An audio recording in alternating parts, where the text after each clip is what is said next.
Ya he hablado de algunas de las cosas de San Carlo Acutis y seguiré insistiendo en otras porque es un magnífico ejemplo de santidad para los adolescentes y los jóvenes. Hoy quiero referirme a su oración, a un aspecto de su oración. ¿Cómo era su oración? Lo más importante era la Eucaristía, lo sabemos, pero no solo la Eucaristía, y quiero fijarme en otros aspectos. Su madre cuenta que para él era importante orar delante de un icono que tenía en su casa, el icono de Vladimir, aquí es como se llama, la Virgen de la Ternura, bellísimo icono, porque es sabido que los iconos no son simplemente pinturas, no son cuadros, en ellos hay una cierta presencia espiritual del Señor y a través de ellos es más fácil entrar en contacto con la divinidad. Él pasaba tiempo en silencio delante del icono de Vladimir, de la Virgen María con el niño, hablando con la Santísima Virgen. El amor a la Virgen en él fue extraordinario siempre y por eso daba muchísima importancia a lo que se llama oración vocal, el Santo Rosario. Rezaba el rosario todos los días, 5 misterios del rosario todos los días. A veces lo podía hacer seguido y otras veces a trozos. A veces lo hacía en la iglesia y otras veces a solas. Y en una ocasión había leído que tenía menos efecto cuando se hacía a solas que cuando se hacía con un grupo. Pero que se había acordado de una frase del San Pío de Pietrelcina que le había dicho a una de sus dirigidas espirituales cuando le hizo esta pregunta y le dijo: ¿por qué no rezas el rosario con tu ángel de la guarda? Habla con él y rezáis el rosario juntos. Bueno, rezaba el rosario todos los días y si no podía hacerlo de un tirón, lo hacía en fragmentos. Otra cosa importante para San Carlo Acutis fue la meditación sobre la anunciación del Señor.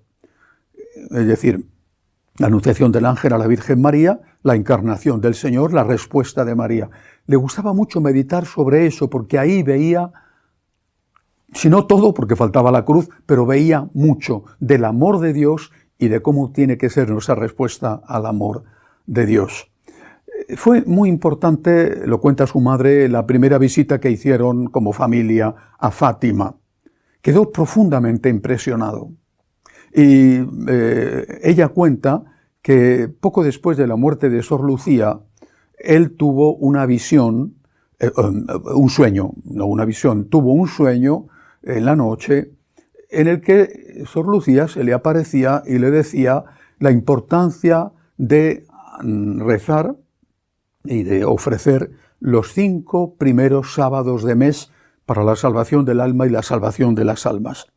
Y del mismo modo, la importancia de la penitencia para la conversión de los pecadores, empezando por él mismo, por nosotros mismos, y que eso él lo tuvo siempre muy presente.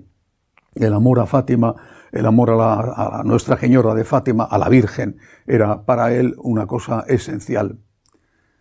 Otro punto importante de su forma de hacer meditación, la naturaleza. Sus padres tenían una casa en las afueras de Asís, en la colina que hay en Asís, el camino desde la ciudad al eremitorio de Le Carceri, una casa realmente en medio del bosque donde he estado acompañando a su madre. Y a él le gustaba ir por la colina de Asís solo para contemplar la naturaleza y alabar a Dios como hacía San Francisco. Y le gustaba repetir una frase de San Francisco que hizo suya: mi Dios y mi todo. Y decía que para que por fin Dios fuera todo para él, tenía que dedicar mucho tiempo a la oración para que no quedara ningún rastro de otro tipo de deseos que no fuera estar unido con Dios. Así que Virgen María, icono de Vladimir, Anunciación, Fátima, rezo del Santo Rosario y naturaleza.